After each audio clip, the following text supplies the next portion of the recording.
If you've ever debated a Christian apologist claiming that Jesus was the Messiah and the Son of God, you've probably encountered a claim like this. The Old Testament, written over a 1,000-year period, contains nearly 300 references to the coming Messiah, and all of these were fulfilled in Jesus Christ. During Jesus' lifetime, he fulfilled more than 300 prophecies. And he fulfilled them literally down to the smallest detail. After careful examination of the first coming prophecies of Messiah, it is undeniably clear that Jesus of Nazareth fulfilled them all. All the intricate details of Jesus' life, death, and resurrection, that all of those details were foretold by prophets centuries before Jesus was born. Things like he'd ride in Jerusalem on a donkey, he'd be betrayed by a friend, he'd be born in Bethlehem, he'd be called out of Egypt, he would be sold for 30 pieces of silver, he'd be crucified. And you know Jesus fulfilled all 300 of those predictions? How could one man fulfill all of these prophecies unless he was the Son of God who was predestined to? One easy response to these claims could be to say, well, Jesus didn't exist at all. He was a fictional character, so of course he fulfilled prophecies because the gospel writers made up his biography using the Old Testament. Some scholars, like Dr. Richard Carrier, have made compelling arguments that Jesus of Nazareth did not exist as a historical figure. If that's true, then the whole Christian argument from fulfilled prophecy goes out the window. However, most scholars, including atheist scholars like Bart Ehrman and those outside of New Testament studies, Francesca Stavrakopoulou, agree that there was a historical Jesus of Nazareth, but regard the stories about him performing miracles and raising from the dead to be myths. No, Jesus, most scholars would agree that he existed, yeah. If we assume Jesus did exist, do the details of his life, his place of birth, his childhood, his baptism, his ministry, his arrest, and his crucifixion, do any of these actually fulfill Old Testament prophecies? That is the question we will be diving into today. You shall come forth for this me. was done to make the scripture come true. For he promises to send the Whose Messiah. coming forth is from old, from ancient days. He hath borne our griefs, carried our sorrows. And shall call his name. The scripture that says, people will look at him whom and they pierced. rejected of men. Hey, real quick, I want to give a special shout out to the Queen of MythVision, my partner, Ryan Lambert. She actually runs the MVP courses side, where we have academics who've been featuring on MythVision for many years now. They're teaching courses and walking students through their specialty and some of the stuff they've learned along the way to help you at the convenience of your own home or wherever you may go. You own the course for life, but educating people, bringing this knowledge to the public. You're helping the academic out, you're helping MythVision, you're helping the Queen, and you're helping yourself with taking your education further. So this is a little shout out. We have courses with Dr. James D. Tabor, we have Robin Faith Walsh, Dennis McDonald, Joshua Bowen, Kip Davis, and the list goes on and on. We have several academics. I hope you'll go and check it out. If you get a chance, sign up for one of them. You own them for life again, and you're helping us keep this machine going. So thank you so much to everybody who's helped contribute. I hope that you'll go there and help the Queen out, help yourself out, and let's keep this public insight, public information going forward. Thank you so much. Many Christians claim Jesus fulfilled 300 or more prophecies from the Old Testament. Unfortunately, we don't have time to go through all 300 of these, because if we spent 2 minutes on each and every one, this would be a 10-hour video. Instead, we're just going to focus on the prophecies that Christian apologists find most compelling and normally bring up in debates. Usually the lists of prophecies Christians come up with start with a whole bunch of predictions about the Messiah's ancestry. For example, they say the Old Testament writers predicted the Messiah would be a descendant of Abraham, and a descendant of Isaac, and a descendant of Jacob, and of the tribe of Judah, and of the line of David. Then they count these as 5 distinct prophecies about Jesus' ancestry and lineage. This is pretty silly and a little dishonest if you think about it. Being a descendant of Abraham, Isaac, Jacob, etc. just means the Messiah was supposed to be a Jew. Is it really that surprising that the Jewish Messiah predicted by the Jewish prophets was supposed to be Jewish? Not only that, but if Jesus was a descendant of David, then by definition, he would also be from the tribe of Judah, since David was from the tribe of Judah. And if he was from the tribe of Judah, then by definition, he would also be a descendant of Abraham, Isaac, and Jacob. So these 5 prophecies are actually just one prophecy that the Messiah would be a descendant of David. This isn't even bringing in critical scholarship who thinks that Abraham, Isaac, and Jacob probably never existed to begin with. Davidic ancestry. There is no question that the Old Testament predicts the Messiah would be a descendant of David. But did Jesus really fulfill this prophecy? The Gospels of Matthew and Luke base their claim of Jesus' Davidic ancestry on 2 lists of genealogies provided at the beginning of their Gospels. However, both lists completely contradict each other, making it doubtful that either one is true. In his book, The Birth of the Messiah, Raymond E. Brown explains where the genealogical lists in Matthew and Luke probably came from. Matthew's list of names for the post-exilic period is too short to cover the span of time, and neither his names nor those of Luke's longer list coincide with the descendants of Zerubbabel listed in the Old Testament. Even if there were official genealogies of the royal house of David in the post-exilic period, there is nothing to support the thesis that Matthew drew upon one. It is far more plausible to assume that, at most, he may echo a popular genealogy of the royal lineage that circulated in Greek-speaking Jewish circles as part of their speculations about the coming of the Messiah. Such a popular tradition would have been subject to changes, losses, inaccuracies, and vagaries of the imagination.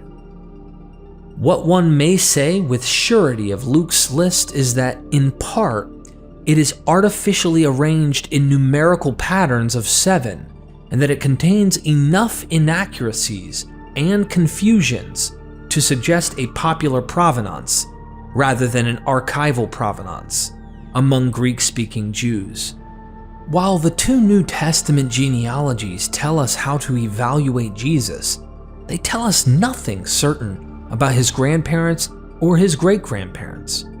Since there is no sound historical basis for accepting Jesus' royal lineage as factual, the Christian claim that Jesus fulfilled the requirement for the Messiah to be a descendant of David is probably Christian propaganda, as M. David Litwa writes.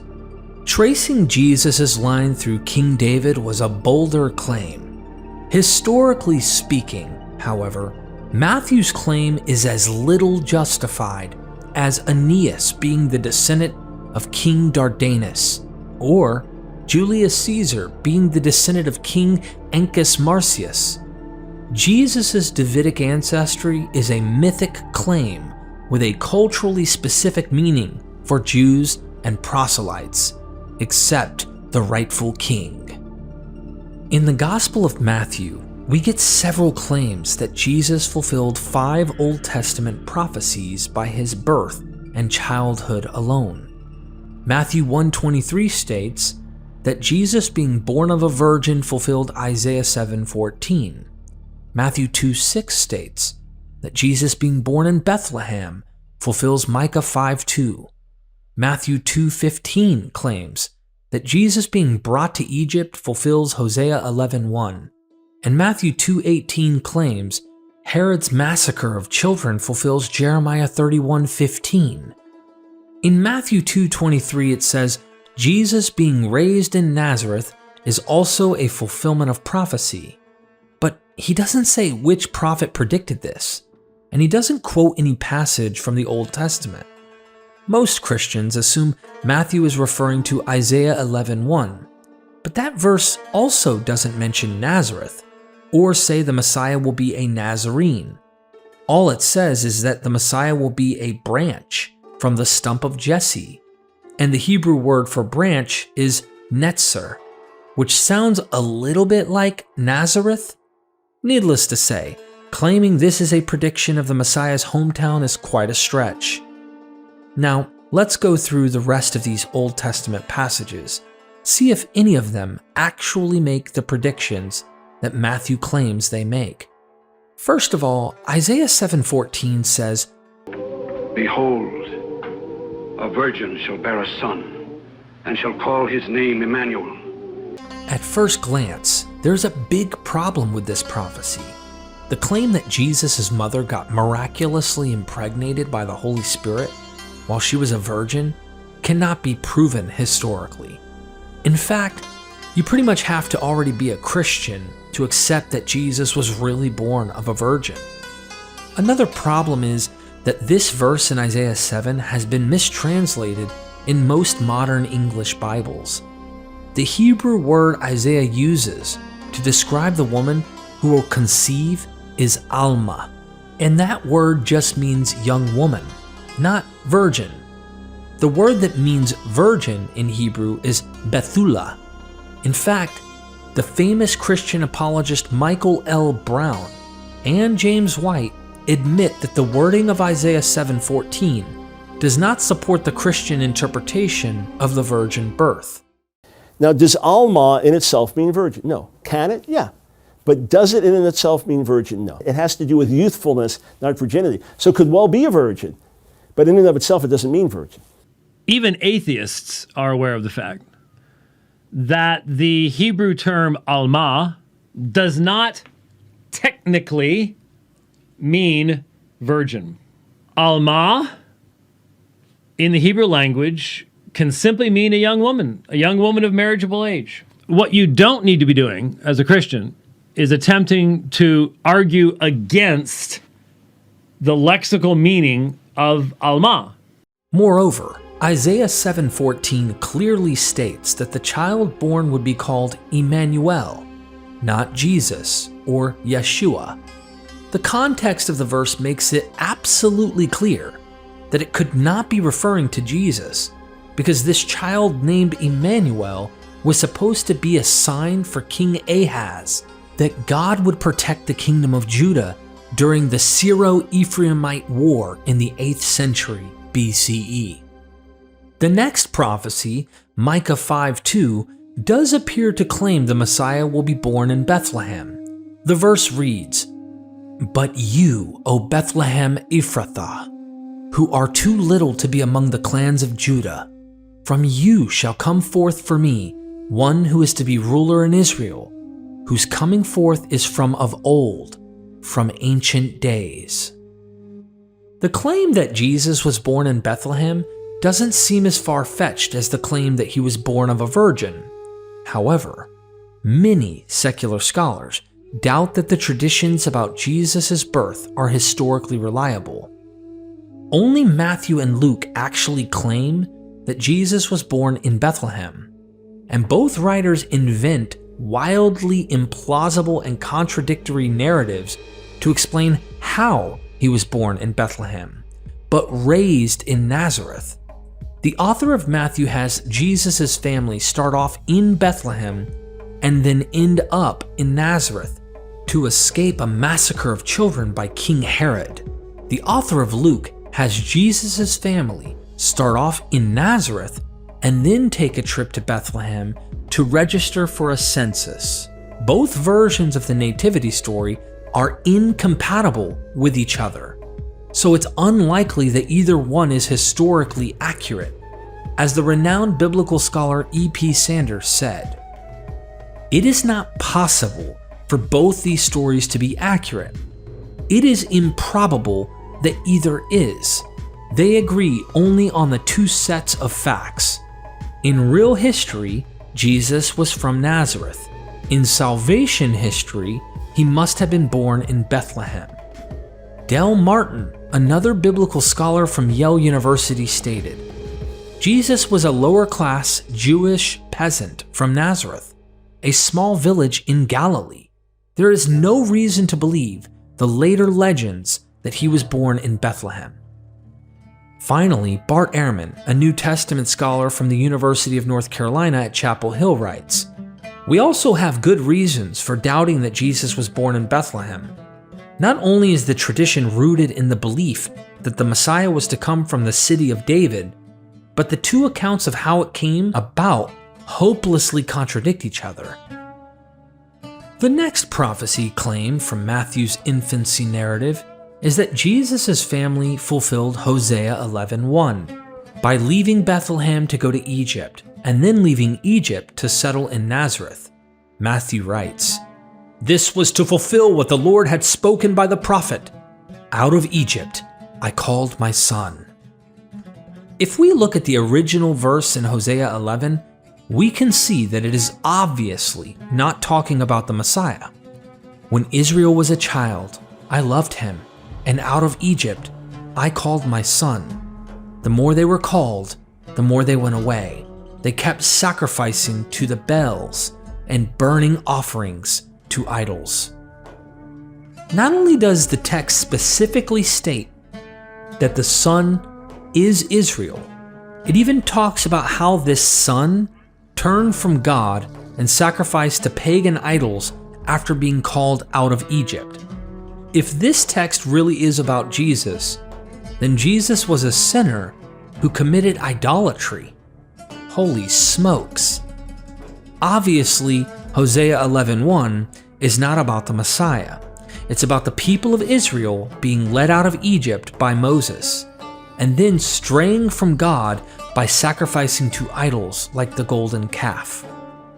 The exact same cherry-picking and omission of context happens with Matthew's citation of Jeremiah 31:15. The verse reads, In Ramah was there a voice heard, lamentation, weeping, and great mourning. Rachel weeping for her children, and would not be comforted because they were no more. Matthew claims this is a prophecy about Herod's order that all the male children in Bethlehem, 2 years old or younger, should be slaughtered. However, if we just read the next 2 verses, it's clear what this lamentation and bitter weeping is really about. Keep your voice from weeping and your eyes from tears, for there is a reward for your work, declares the Lord, and they shall come back from the land of the enemy. There is hope for your future, declares the Lord, and your children shall come back to their own country.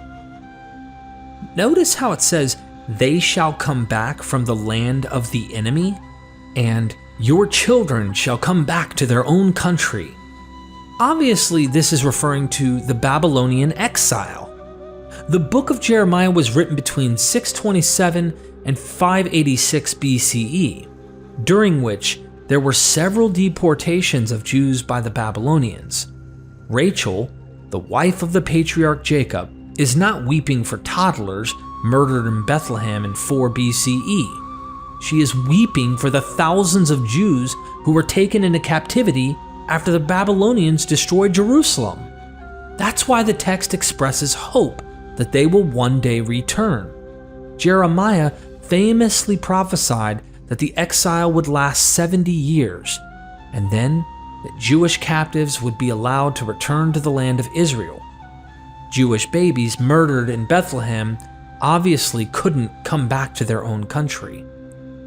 Furthermore, virtually all New Testament scholars agree that Matthew's account of King Herod massacring infants and toddlers in Bethlehem is fictional, since that event isn't attested in any extra-biblical sources, including Josephus. As the biblical scholar Maurice Casey writes, Herod was cruel, But he was not so foolish as to launch such a pointless attack on his own people. And the absence of this atrocity from Luke and from Jewish sources must mean that it did not occur. Virtually all biblical scholars share this skepticism. For example, E.P. Sanders writes, Herod was ruthless, and he did kill people who seemed to pose a threat to his reign. Did he slaughter all male children in Bethlehem and in all that region who were 2 years old or younger? It is not likely. Josephus narrated a lot of stories about Herod, dwelling on his brutality, but not this one. Finally, as we already saw, the claim in Matthew 2:23 that the prophets predicted the Messiah would be called a Nazarene is completely false. No Old Testament passage states that the Messiah would be from Nazareth. In fact, the town of Nazareth is never mentioned in the Old Testament. Forerunner.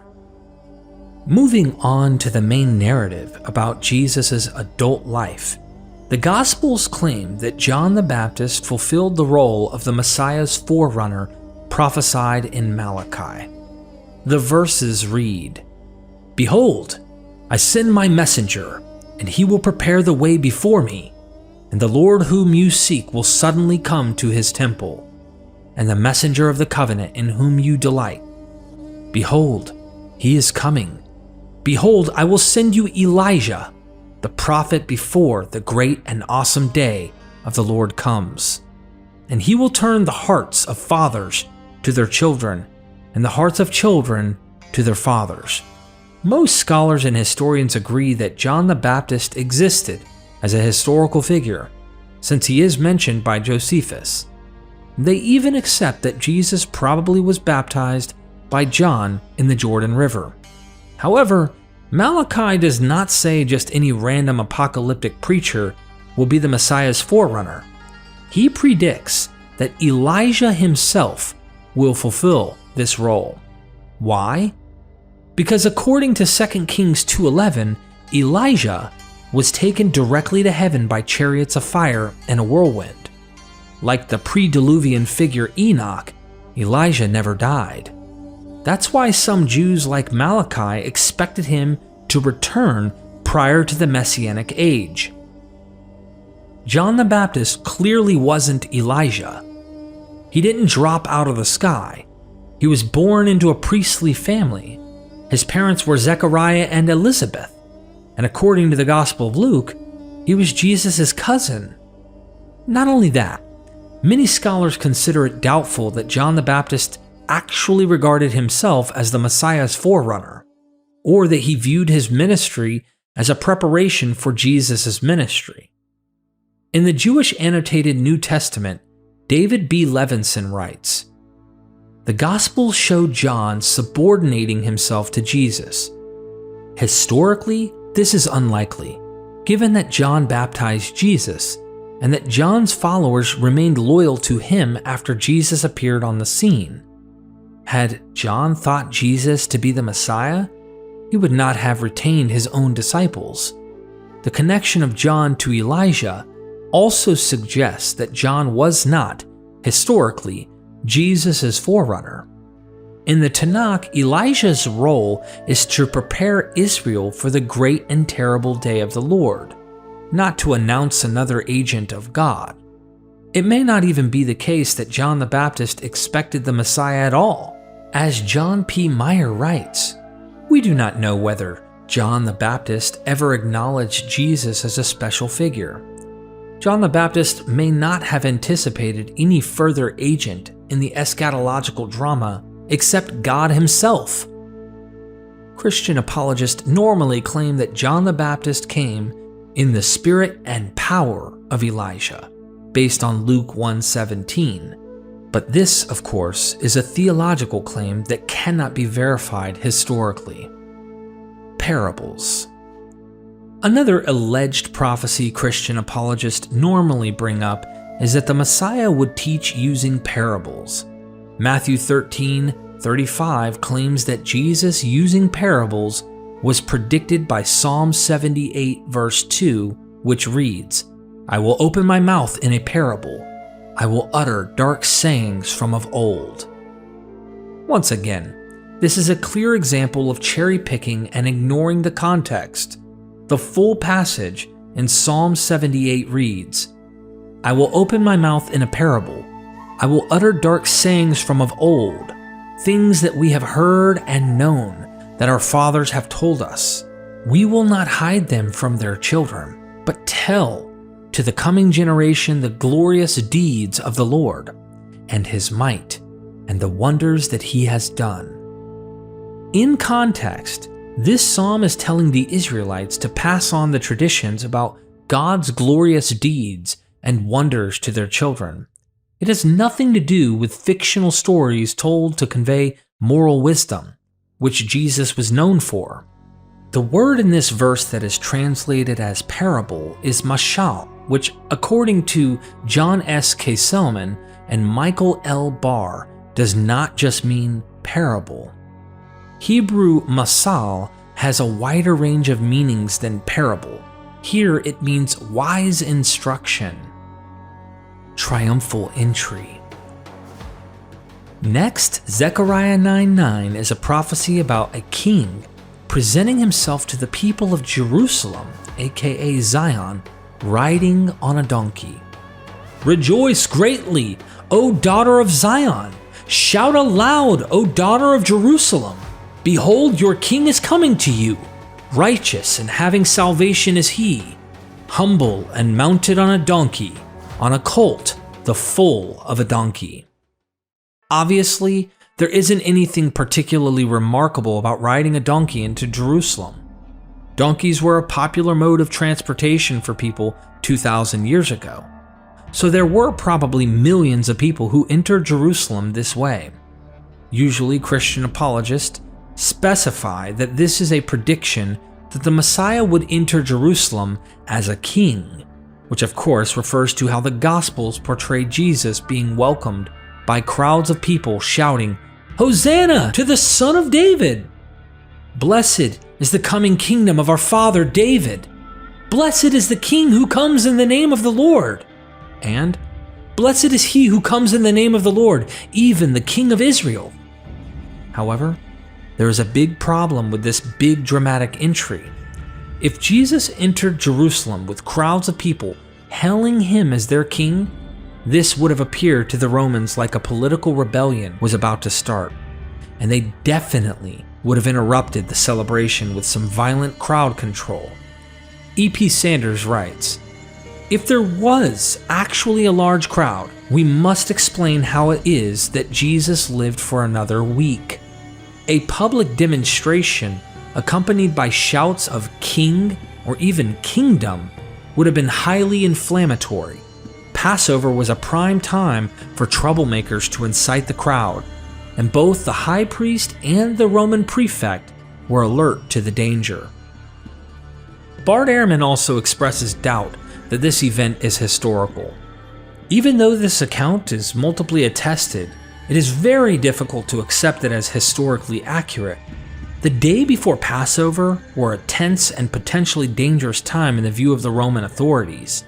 If Jesus actually entered the city with such fanfare, crowds shouting their support for him as their new ruler, the king who fulfills the prophecies, it's nearly impossible to understand why he wasn't arrested and taken out of the way immediately. It's not hard to believe that Jesus entered Jerusalem riding a donkey, unless he was actually greeted loudly and publicly by crowds of people hailing him as their new king. People knew this kind of behavior would have been seen as treasonous.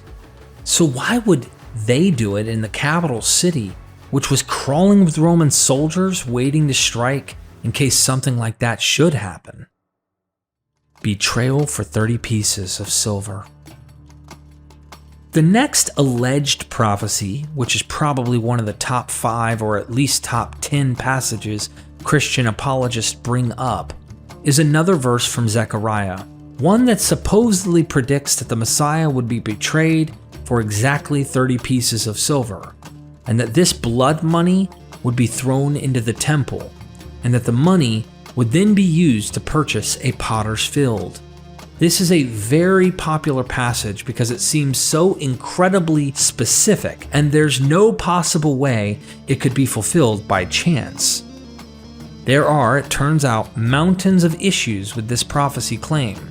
To start off, let's look at how the passage is quoted in Matthew 27, 9 through 10, then compare that with the actual verse from Zechariah. According to Matthew 27, the verse reads, "And they took the 30 pieces of silver, the price of him on whom a price had been set by some of the sons of Israel, and they gave them for the potter's field, as the Lord directed me." Now let's look at how Zechariah 11, 12 through 13 actually reads. "And they weighed out as my wages 30 pieces of silver. Then the Lord said to me, Throw it to the treasury, the lordly price at which I was priced by them. So I took the 30 pieces of silver and threw them into the house of the Lord, to the treasury." Matthew changes almost every single word in this passage.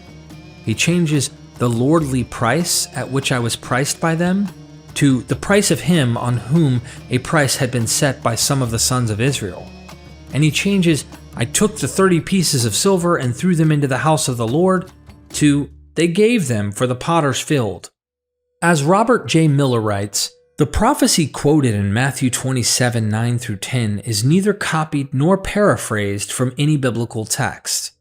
It is Matthew's own construction, most of it based loosely on Zechariah 11:13. However, the central action described in the prophecy and the deed that Matthew narrates as its fulfillment, the purchase of a field from a potter, is not found in Zechariah, and not anywhere else in the Old Testament. Some Bibles actually have Zechariah say potter rather than treasury, but this is actually a mistranslation, as Robert J. Miller also explains.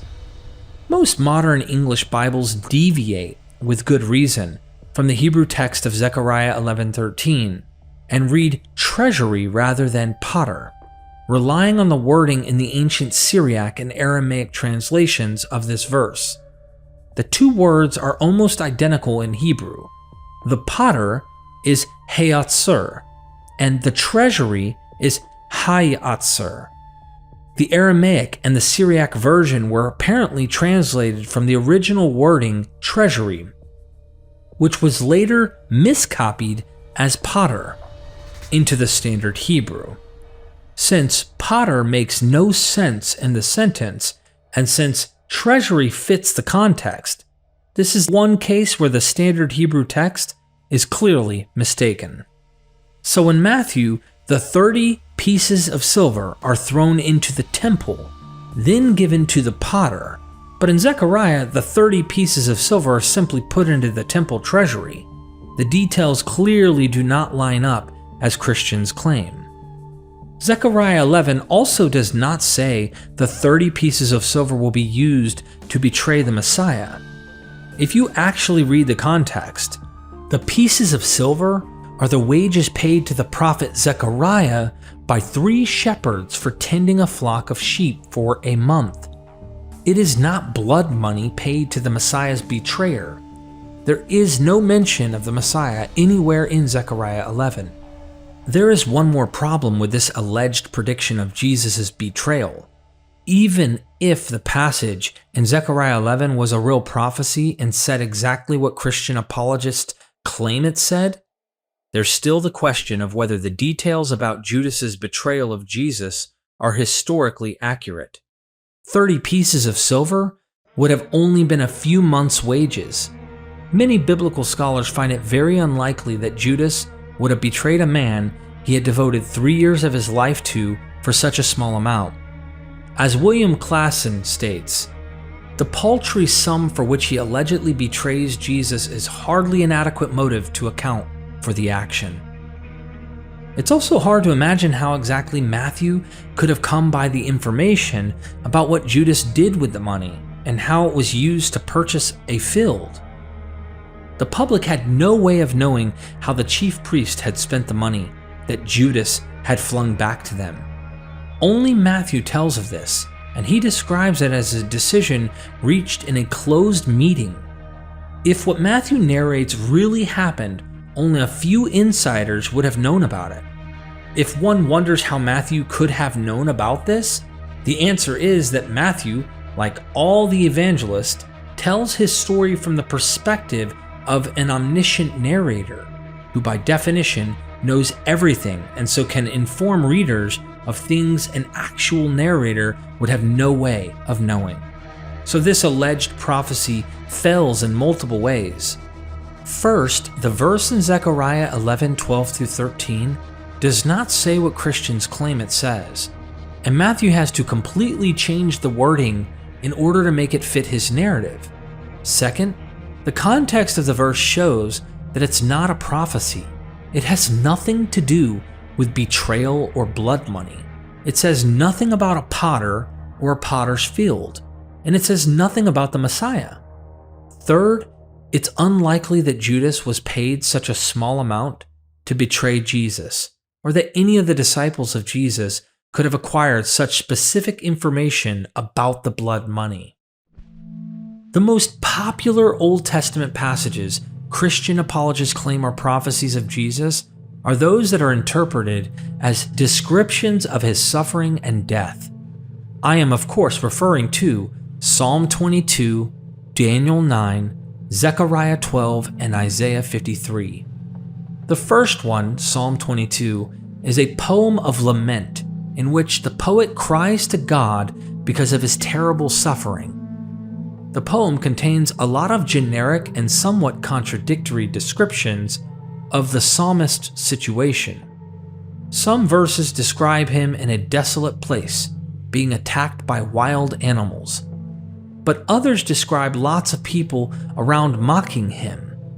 His enemies roar and bite him like dogs and lions, but they also steal his clothing like highway bandits. His affliction sounds a lot like illness in some verses, but in others, it seems like he's being violently attacked. Christian apologists assert that the entire poem is a perfect description of Jesus' suffering on the cross, but it really isn't. Some verses do sound like they are describing crucifixion, but not all of them. For example, look at verse 2. I cry by day, but you do not answer, and by night, but I find no rest. Here, the poet is describing insomnia, possibly because of some chronic pain or illness. According to the Gospels, Jesus' suffering only lasted half a day. He wasn't experiencing sleepless nights as described in Psalm 22. In verse 17, the psalmist says, I can count all my bones, indicating that he is so malnourished that his ribs are visible.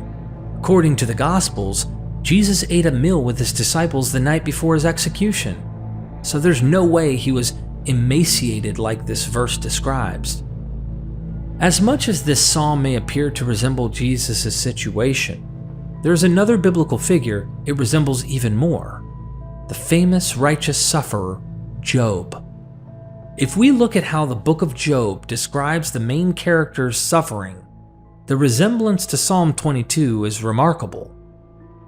But I am a worm and not a man, scorned by mankind and despised by the people.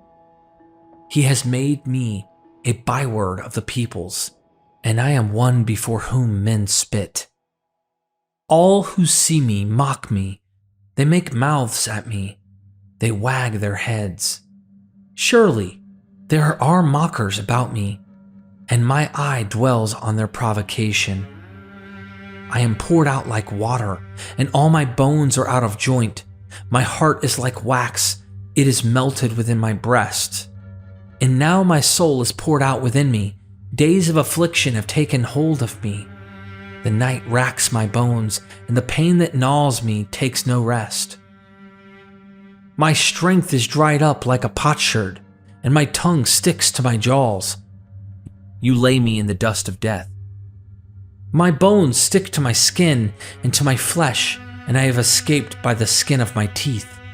Since Job was obviously not being crucified, it is clear that the descriptions in both Job and in Psalm 22 can apply to a variety of situations, not just crucifixion. Christian apologists, however, point to one particular verse that they think settles the case, that Psalm 22 is about Jesus' death. "For dogs encompass me, a company of evildoers encircles me. They have pierced my hands and feet." What these apologists don't usually mention is that there is a lot of uncertainty about how the verb in the second half of the verse should be translated. Psalms 22:16 is actually a corrupted text. The word ka'aru, which is translated by Christians as "they pierced," does not exist in the Hebrew language. So scholars have been trying to figure out what the original word might have been. The word kara is supported by the Septuagint rendering araxan, but this word means to cut or to dig, not to pierce. So if kara was the original word, then the verse should read, "They dig into my hands and my feet." "They dug through my hands and my feet," or "they hacked off my hands and my feet." In the Vulgate, the first Latin translation of the Bible, Jerome originally used the word foderunt, meaning "they have dug." But in his second translation, he used vixerunt, meaning "they have bound." The 2nd century translations by Aquila of Sinope and Symmachus also favored words meaning to bind. Other scholars have proposed the translations "they have picked clean my hands and my feet," based on the verb ara, and "my hands and my feet have shriveled," based on the hypothetical verb kari. In the 10th century Masoretic text, the Hebrew word is ka'ari, which means "like a lion." But most scholars don't think this option is plausible because the text is very late, and because the word ka'ari would make the verse "like a lion my hands and my feet," with no verb. Of all these possible translations, "they pierced my hands and my feet" is the least likely, since kara does not actually mean pierce anywhere it is used in the entire Hebrew Bible. Therefore, we have no good reason to regard Psalm 22 as a clear description of crucifixion. Another big problem with taking Psalm 22 as a literal prediction of Jesus' death is the extremely diverse and conflicting descriptions of the psalmist's situation. If this poem is about Jesus being crucified by Roman soldiers, then why does the psalmist talk about bulls, lions, and dogs attacking him? Jesus obviously wasn't attacked by any wild animals at Golgotha. As Christians see it, those predictions are just poetic metaphors. But if the parts about vicious animals are metaphorical, then how do we know the parts about hands and feet being pierced and clothing being divided aren't also metaphorical? For all we know, the psalmist could have meant for the animals to be literal, and for the pierced hands and feet and stolen clothing to be metaphorical, or the entire poem is metaphorical, and none of it was meant to describe a real situation. In the end, there is no indication in Psalm 22 that the suffering figure is the Messiah, and the poem never claims to predict any future events. It is just a poem that uses a lot of vivid imagery and metaphors to depict feelings of misery and hopelessness, so taking any of the descriptions literally completely misses the point.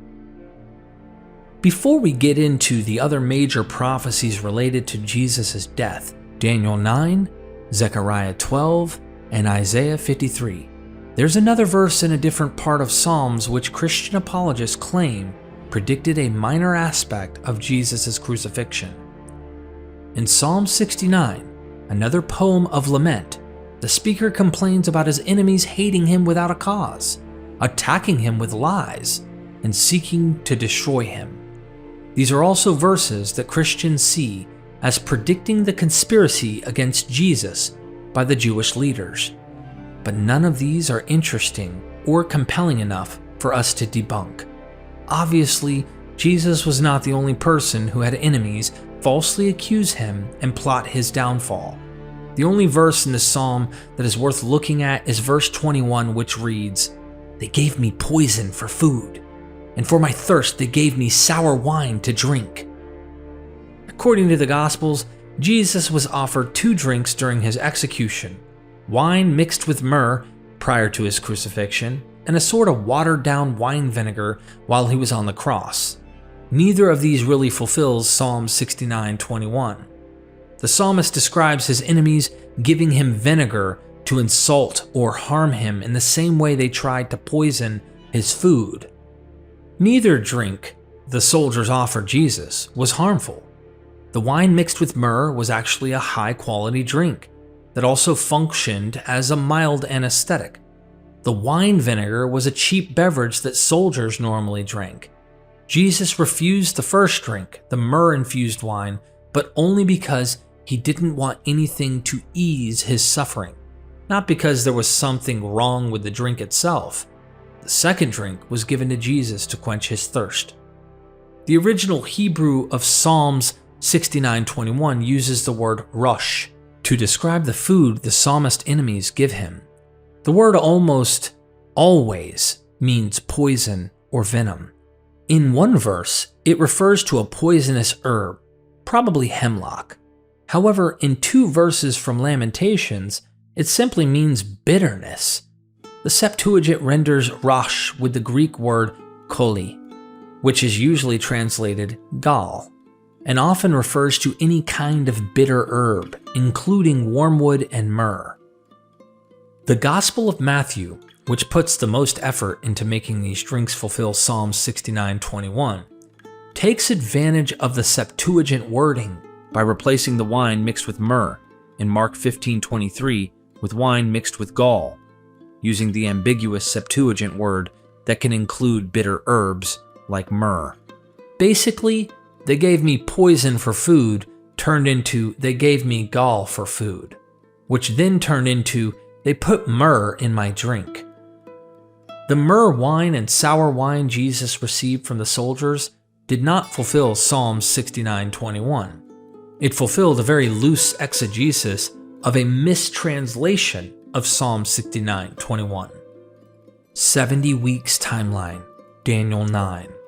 The 70 weeks prophecy of Daniel 9 is another Old Testament passage that Christian apologists regard as an impressive prediction of Jesus.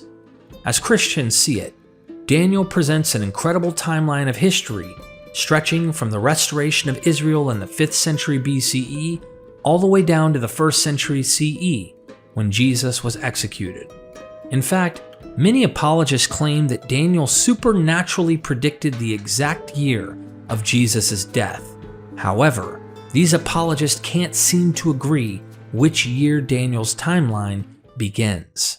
This prophecy is going to start with a going out of an order to rebuild Jerusalem. Now, when was there an order that was sent out to rebuild Jerusalem? Well, many people believe, self-included, that this is talking about when Artaxerxes, the king, told Nehemiah to go rebuild Jerusalem, and this happened on March the 5th, 444 BC.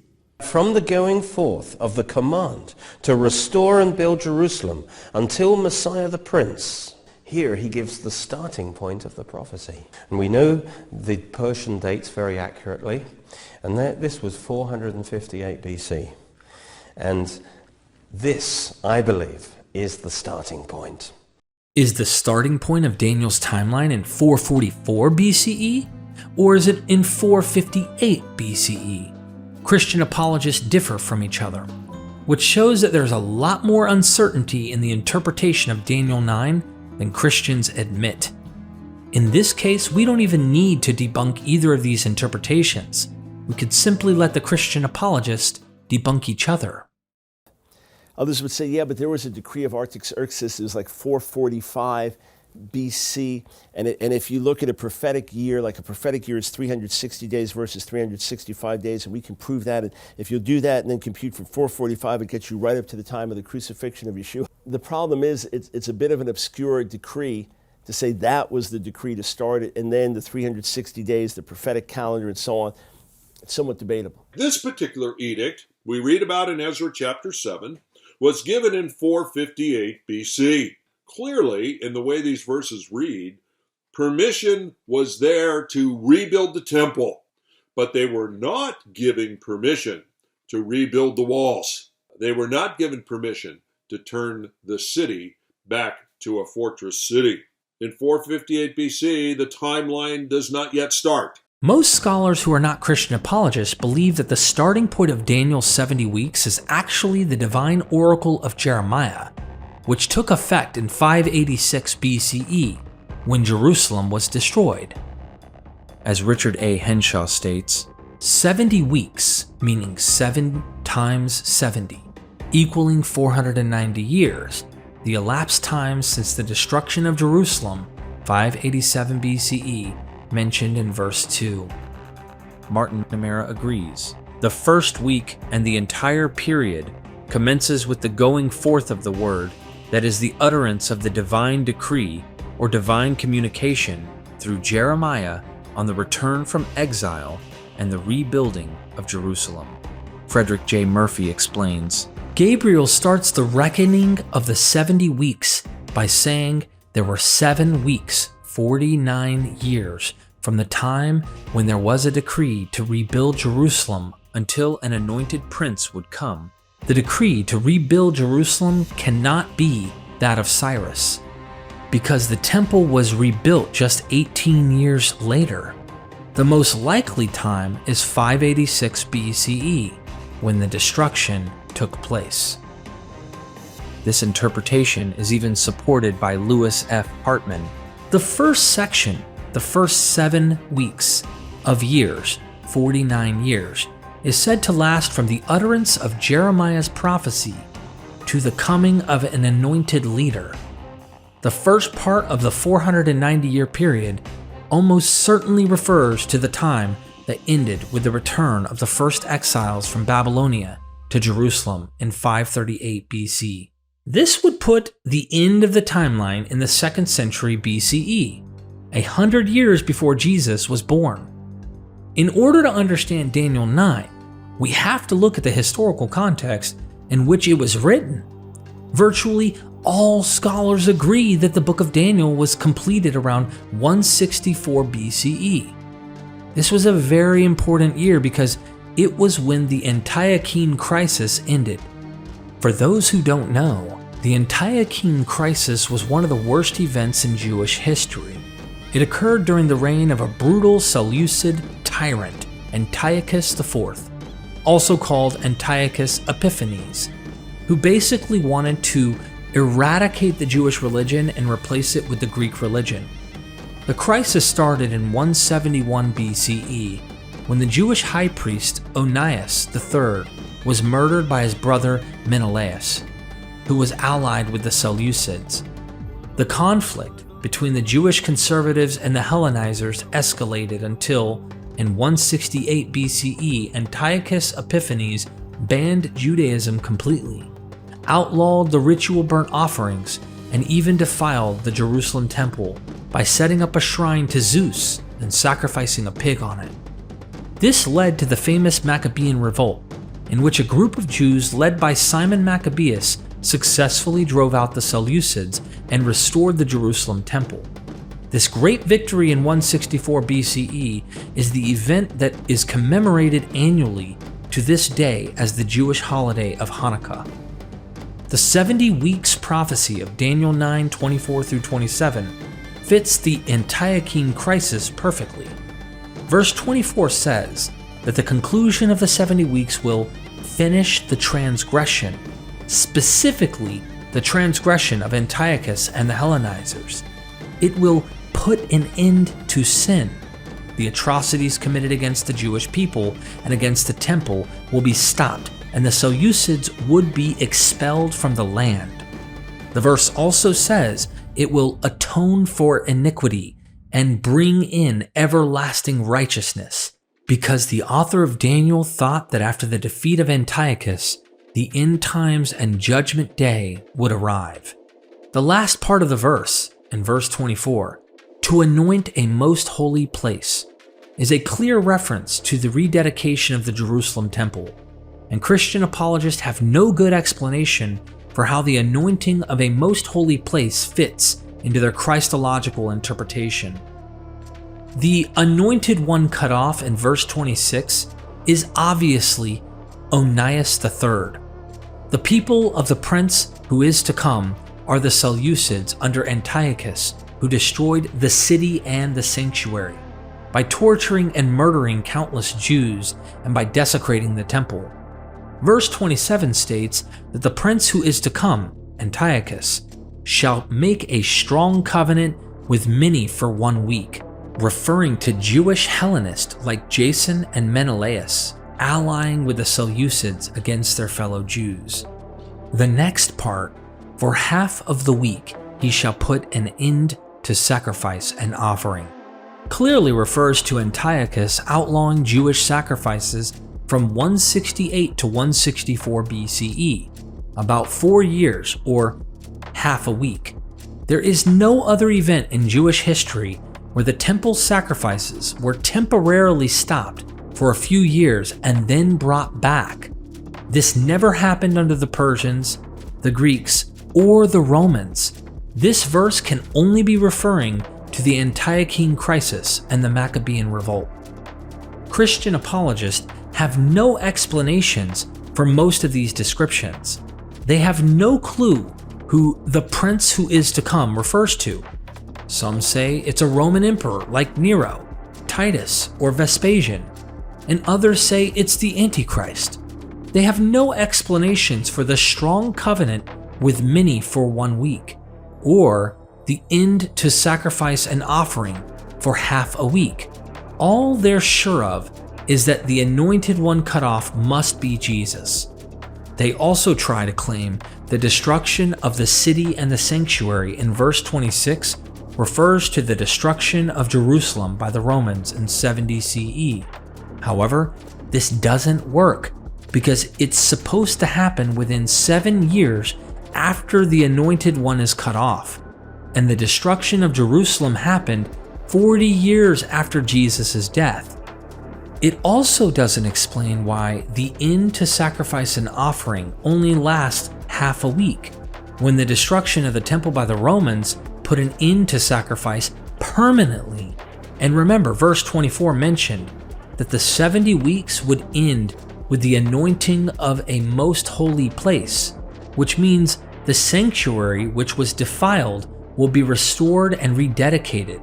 This cannot refer to the events of 70 CE, so it cannot refer to the time of Jesus. Pierced figure. The next verse, Zechariah 12:10, describes an unnamed figure who was pierced by the inhabitants of Jerusalem. And there is another scripture that says, people will look at him whom they pierced. There are a variety of different identifications of this mysterious pierced figure in Zechariah 12:10. Some regard him as a great military leader who will be killed in a future eschatological war. Others regard him as a prophet or religious reformer killed during some intra-community strife in the Second Temple period. Christians, of course, claim that this figure is Jesus Christ, but there is no evidence either for or against this assertion. John J. Collins sums up the overall scholarly opinion nicely. The one whom they have pierced has been identified with a range of historical figures from Josiah to Simon Maccabee. More probably it refers to some incident that is no longer known to us, near the time of composition. Inevitably, it has also been interpreted in a messianic sense, so some scholars find in this passage a martyrdom of the eschatological Good Shepherd or Davidic king. There is nothing in the text, however, to confirm that the one who was pierced was a king, since there is no parallel for such a notion of messianic martyrdom in Second Temple Judaism. It seems unwise to derive it from such a cryptic and controversial text as Zechariah 12, verse 10. The Suffering Servant, Isaiah 53. The last and most well-known passage that Christians claim is about Jesus is the fourth servant song, Isaiah 52, verse 13, to Isaiah 53 verse 12, which describes the affliction and exaltation of the mysterious suffering servant. The precise identity of this figure has been debated for centuries. Some claim it refers to the nation of Israel during the Babylonian captivity. Others say it is a righteous remnant or pious minority of Jews during the exile. Still, others say it's about an individual, either a Jewish king like Hezekiah or Jehoiakim, or a prophet like Jeremiah, or the author of 2nd Isaiah himself. There is no concrete scholarly consensus on who the suffering servant originally was meant to be. As John J. Collins states, there is no consensus on the identity of the servant in the original context of Deutero-Isaiah.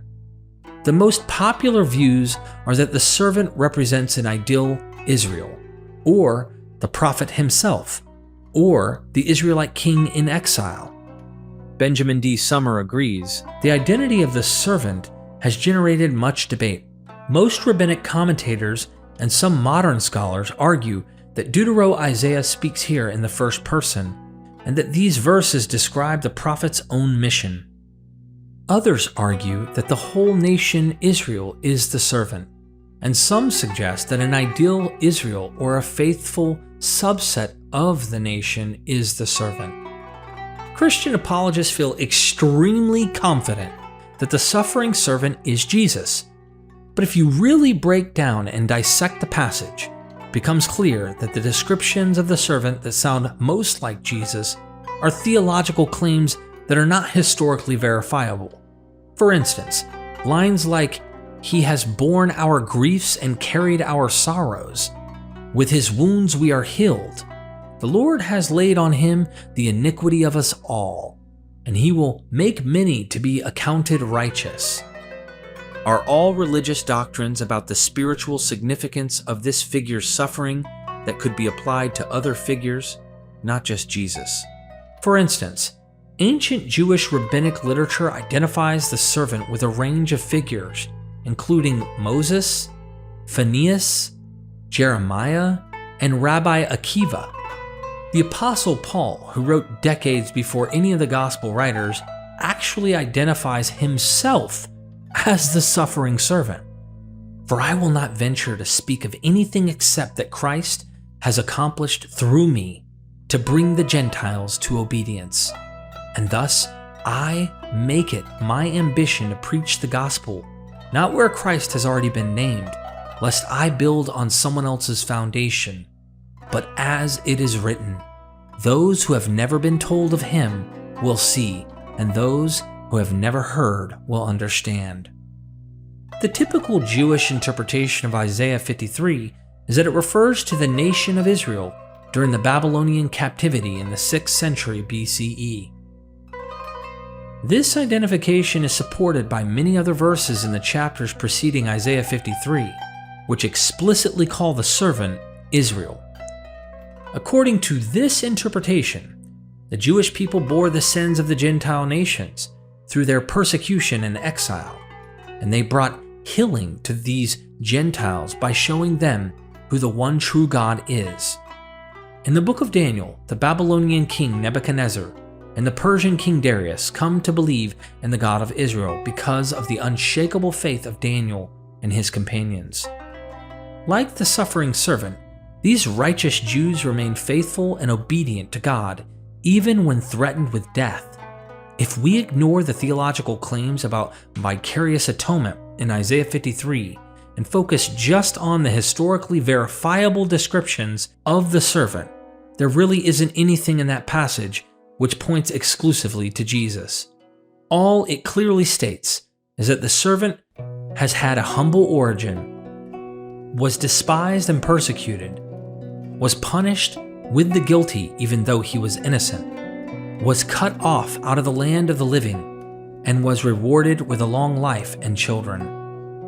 All these descriptions could apply to hundreds of Jewish individuals from the exile, or to the entire group of righteous Jews personified as a servant. If we had to pick one biblical figure who best fits the description of the suffering servant, a good choice would probably be Jeremiah. who suffered tremendous persecution throughout his life. Jeremiah had a humble beginning, giving up his priestly heritage to become a prophet. He was despised and rejected by his own people, repeatedly beaten and imprisoned over at least 20 years of his career, and he was thrown into a well and left for dead. Yet, his life was prolonged when someone pulled him out and eventually ended up in Egypt, where he lived out the rest of his life and was buried among wicked pagans. The suffering servant of Isaiah 53 could easily be Jeremiah, or a prophet very similar to Jeremiah, or all the righteous Jews during exile, including Jeremiah, Daniel, King Jehoiakim, and many others. Professional scholars who specialize in the book of Isaiah do not agree on who the exact identity of the suffering servant was meant to be by the author of the poem, whether a specific historical figure or a group of righteous Jews. However, they all agree on who this figure is not. He is not the Messiah.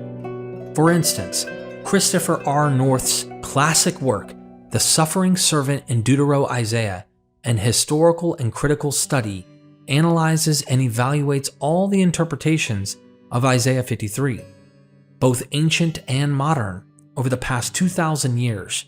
North concludes at the end, "For my part, I do not think that anything is to be gained by attempts to prove that the servant is the Davidic Messiah of Isaiah 9 and 11. Though there are undoubtedly kingly features in the servant, there is nothing in the songs to indicate that he was to be an anointed king." In more recent work on Isaiah 40 through 55, John L. McKenzie goes further in his assessment by explaining in greater detail why Isaiah 53 is not messianic. In fact, the servant exhibits no clearly royal trait, and the antithesis between the servant and Cyrus pointed out above is equally valid when the servant is compared with the Messiah. No royal trait can be ascribed to him except the proclamation of judgment and law in 42, 1 through 4. And these terms more obviously have another meaning here. The servant is not the same figure as the Messiah, but a parallel figure which, as it stands, cannot be reconciled with the messianic king. A higher synthesis of the two figures, such as Christians believe was fulfilled in Jesus Christ, was not within the vision of the prophets of the Old Testament. Even though Christians assert that Jesus fits the description of the suffering servant perfectly, this is not exactly true. For instance, the servant is portrayed as suffering pain and grief throughout his whole life, not just during his death. Isaiah 53:3 calls him a man of sorrows and acquainted with grief.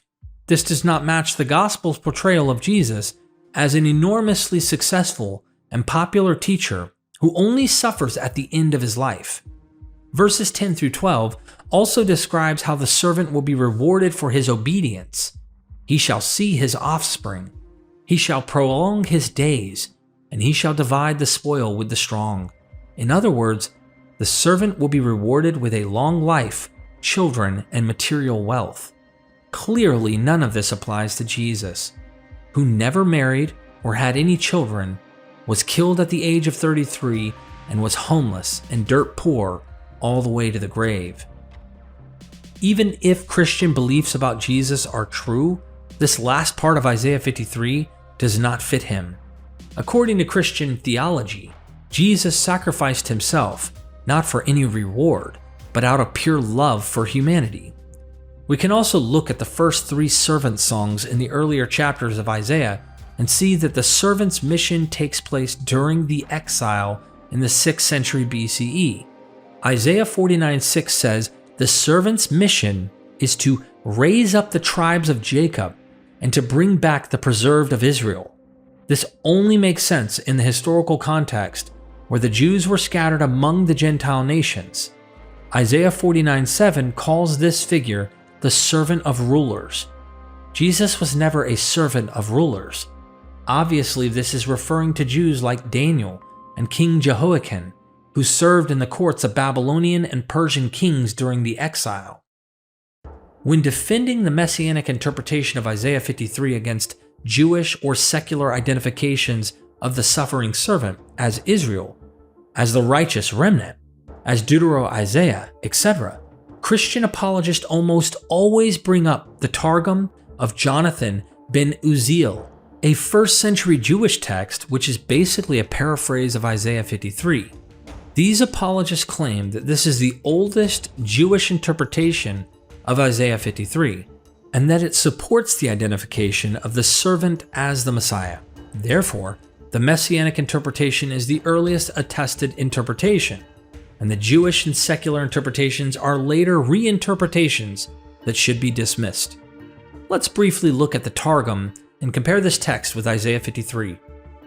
The first verse in the suffering servant passage reads, "Behold, my servant shall act wisely. He shall be high and lifted up, and shall be exalted." The Targum of Jonathan paraphrases it as, "Behold, my servant Messiah shall prosper. He shall be high and increase and be exceedingly strong, as the house of Israel looked to him during many days." This seems like a pretty straightforward interpretation until you read a little further. Isaiah 52:14. "As many were astonished at you, his appearance was so marred beyond human semblance, and his form beyond that of the children of mankind." The Targum paraphrases that as, "because their countenance was darkened among the peoples, and their complexion beyond the sons of men." Clearly there is more going on here than a simple messianic interpretation. The Targum has identified the figure whose appearance was marred as a collective, not an individual. Let's keep reading. "Then he will be despised and will cut off the glory of all the kingdoms. They will be prostrate and mourning, like a man of pains and like one destined for sickness. And as though the presence of the Shekinah had been withdrawn from us, they will be despised and esteemed not." The one suffering here is not the Messiah, but all the kingdoms who despised the Messiah. The Targum has completely changed Isaiah 53 so that the servant no longer suffers, but actually causes his enemies, the Gentiles, to suffer for opposing him. Even the well-known and often quoted line, "He has borne our griefs and carried our sorrows, yet we esteemed him stricken, smitten by God, and afflicted," is changed to, "Then for our sins he will pray, and our iniquities will for his sake be forgiven, although we were accounted stricken, smitten from before the Lord, and afflicted." The vicarious suffering for the sins of others is completely gone. So the Targum of Jonathan is not nearly as big of a checkmate as apologists think it is. In fact, we actually have a trump card of our own that's even bigger. Despite what apologists typically claim, it turns out that this Targum is not the oldest Jewish interpretation of Isaiah 53. There is an older text called the Wisdom of Solomon, which was composed at least half a century earlier than the Targum of Jonathan. In the 2nd and 3rd chapters of this book, the author describes the suffering of righteous Jews at the hands of the wicked who despise them for their righteousness and piety. Wisdom of Solomon 2:20. "Let us test him with insult and torture, so that we may find out how reasonable he is, and make trial for his forbearance. Let us condemn him to a shameful death, for according to what he says, he will be protected. In the eyes of the foolish they seem to have died, and their departure was thought to be a disaster, and their going from us to be their destruction, but they are at peace. For though in the sight of others they were punished, their hope is full of immortality. Having been disciplined a little, they will receive great good, because God tested them and found them worthy of himself. Like gold in the furnace, he tried them, and like a sacrificial burnt offering, he accepted them. In the time of their visitation, they will shine forth and will run like sparks through the stubble." The connection between Wisdom 2-3 and Isaiah 53 is widely acknowledged by biblical scholars. Christopher R. North writes that the writer of the Wisdom of Solomon was familiar with Isaiah 40-66 needs no proof, and his description of the sufferings of the righteous man in verses 1 through 7 reads like a paraphrase of Isaiah 52 and Isaiah 53. Joseph Blenkinsop agrees. We are probably justified in picking up echoes of the Last Servant's song in this account, especially since the righteous sufferer calls himself the servant of the Lord. David Winston writes, the description of the suffering and vindication of the child of the Lord in verse 13 is based on the fourth servant's song in Isaiah. Addison G. Wright says, the picture of the just here and in 3:1 through 9 is based on the fourth servant's song. This is not, however, our trump card.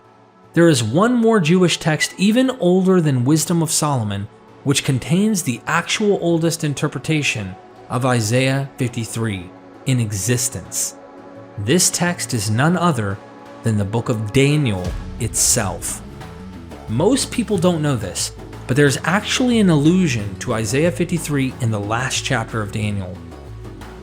And those who are wise shall shine like the brightness of the sky above, and those who turn many to righteousness like the stars forever and ever.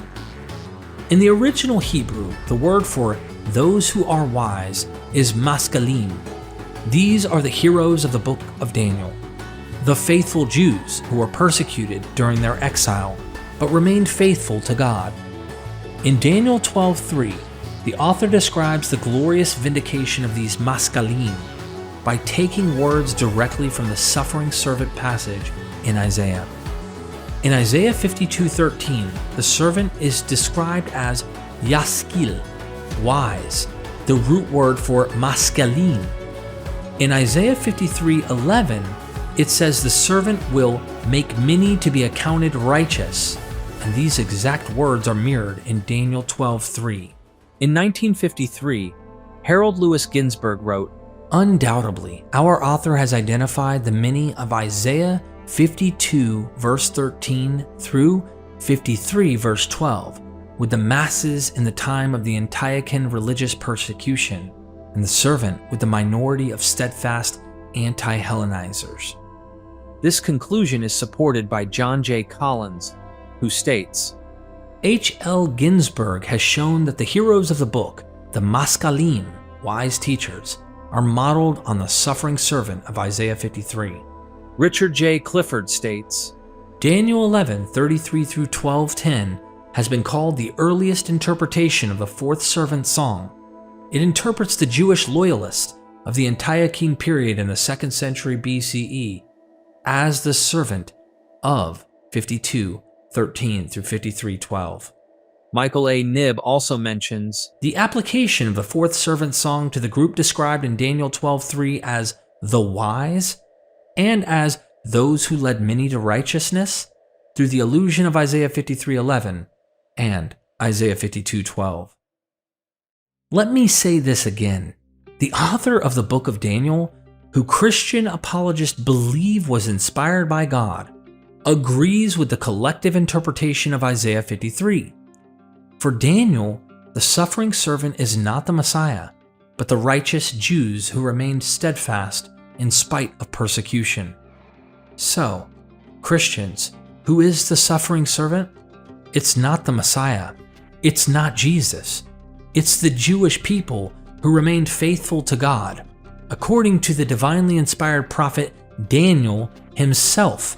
This is the correct interpretation of Isaiah 53. Checkmate. Case closed. Mic drop. If you disagree with this interpretation, you're disagreeing with the prophet Daniel, who you believe was inspired by God. That concludes our video today. All of the best, most compelling, most popular Old Testament passages that Christian apologists point to as miraculous predictions of Jesus turn out to be nothing but false claims, mistranslations, and really bad exegesis. The Jewish people are right for rejecting Jesus as the Messiah.